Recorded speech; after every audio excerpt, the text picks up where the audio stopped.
UERJ Entrevista. Temas atuais comentados por professores e pesquisadores. Um espaço para reflexão sobre o nosso dia a dia. No UERJ Entrevista de hoje, vamos falar sobre o corpo na educação. Para nos ajudar a refletir sobre este assunto, convidamos o professor Marco Antônio Santoro Salvador. Marco Santoro é professor adjunto do Instituto Multidisciplinar de Formação Humana com Tecnologias da UERJ, o IFHT, atuando na educação presencial e no ensino à distância. Doutor em Educação Física, é também pesquisador da área de estudos da corporeidade e de história, memória e identidade do esporte. Eu sou Eneida Leão e este é o UERJ Entrevista. Professor Marco Santoro, obrigada por aceitar nosso convite. Eu que agradeço a oportunidade. Professor, no ensino tradicional, o intelecto é o grande protagonista e o corpo é sempre estimulado a ficar quieto, parado, em silêncio. Como se deu essa separação entre corpo e mente? Essa separação é histórica. O corpo, o lúdico, o jogo, ele sempre esteve presente na vida humana. Mas aí quando acontece aquele período histórico do iluminismo e a necessidade real dos cientistas, na época europeus, precisarem colocar a ciência à tona para poder superar aquele paradigma do dogma religioso, que na época quem discordava era queimado na fogueira. E aí começa um movimento europeu, principalmente no norte da Europa, com diversos cientistas nas universidades, vendo a necessidade da ciência, da razão poder explicar coisas que só eram explicadas pela igreja. E aí surge o movimento que depois foi denominado de cartesianismo, né? Por conta de Descartes, que era um desses cientistas envolvidos nesse movimento. E aí nós passamos aí diversos séculos pela ótica cartesiana. Ainda vivemos na atualidade, na ótica cartesiana, mas já se começa um movimento de uns 50 anos para cá, principalmente na educação, de nós começarmos a trabalhar com outros paradigmas além do paradigma cartesiano, que ele não deve ser descartado, ele é importantíssimo na história da humanidade, mas ele já não precisa, é uma roupa já que já está apertada de 500 anos para cá, e a gente está com a necessidade de perceber que o mundo mudou muito de lá para cá e que o paradigma cartesiano precisa dar lugar, pelo menos fazer uma parceria com paradigmas outros, principalmente na área de humanas.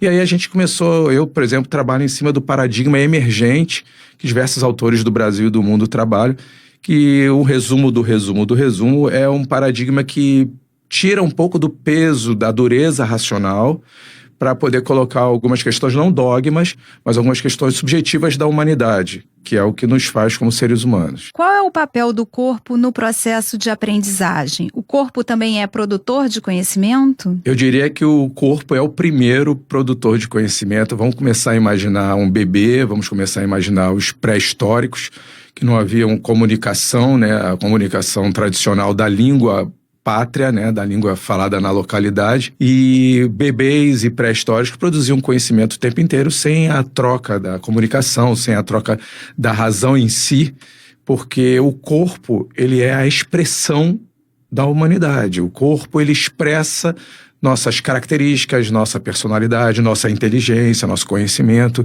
É impossível você dissociar o corpo da mente. Essa é uma das críticas que fazemos ao cartesianismo, que eles têm uma espécie de separação tanto quanto rígida da razão e da emoção, da cabeça e do corpo, porque acaba o corpo tendo uma atitude secundarizada de como se fosse uma espécie de veículo que leva a cabeça que pensa aos lugares, à escola, à universidade, enfim. É completamente comprovado que as inteligências são múltiplas e dentre essas inteligências múltiplas, aí eu cito Howard Gardner, que ele fala das inteligências múltiplas, o corpo é uma dessas inteligências, não tenha dúvida disso. Como o senhor avalia atualmente a utilização da tecnologia? De uma certa forma, a gente se deixa muito inerte corporalmente. Como o senhor vê isso? A globalização, ela é uma ida sem volta. Eu acho desnecessário, eu não vejo... É uma perda de tempo ficar tentando reagir contra a globalização, contra a pós-modernidade. São períodos históricos, períodos culturais, períodos políticos, sociais. Eu acho que a gente pode, sim, aprender a lidar com esses períodos que vão se sucedendo da humanidade e entender que a tecnologia ela pode ser tranquilamente corporal também. Por exemplo, eu trabalho nas áreas de disciplinas, na área de corpo, lúdico, brinquedo, jogo, e eu tenho disciplinas online, que são chamadas de modalidade semipresencial, onde nós trabalhamos essas questões corporais através de vídeos, através de fóruns, através de anúncios, clipes de músicas. Você pode tranquilamente, como eu já faço há pelo menos 8 anos, trabalhar disciplinas online com o tema da corporeidade, do corpo, do jogo, do brinquedo. Não é impossível, pelo contrário, a tecnologia vem a somar para que nós possamos entender que esse corpo, ele é etéreo, esse corpo ele vai além do toque do corpo, esse corpo é uma participação nossa, nós somos corpo.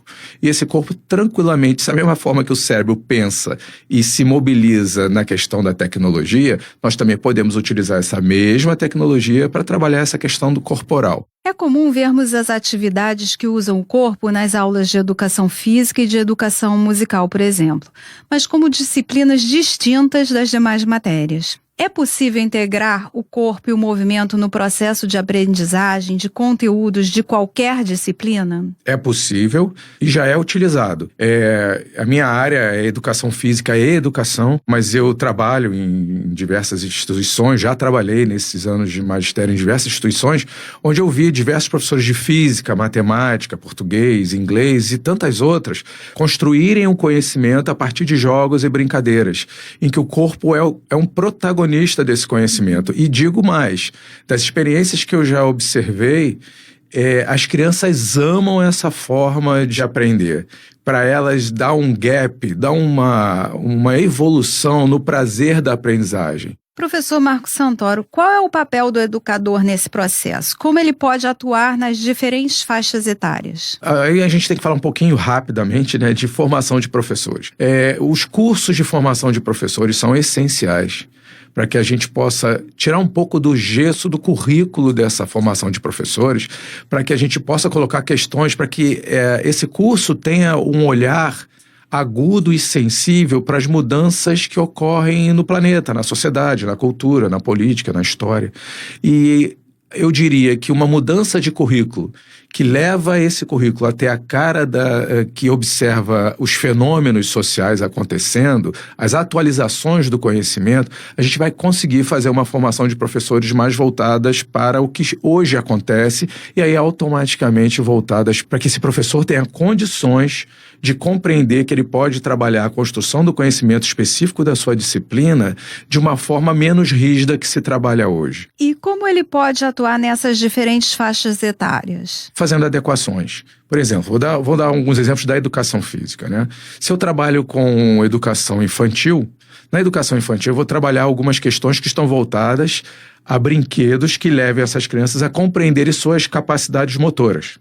E aí, obviamente, o motor não é um motor biológico, é um motor envolvido com a cultura da localidade, envolvido com as questões políticas, sociais que aquela criança vive, o espaço local, enfim.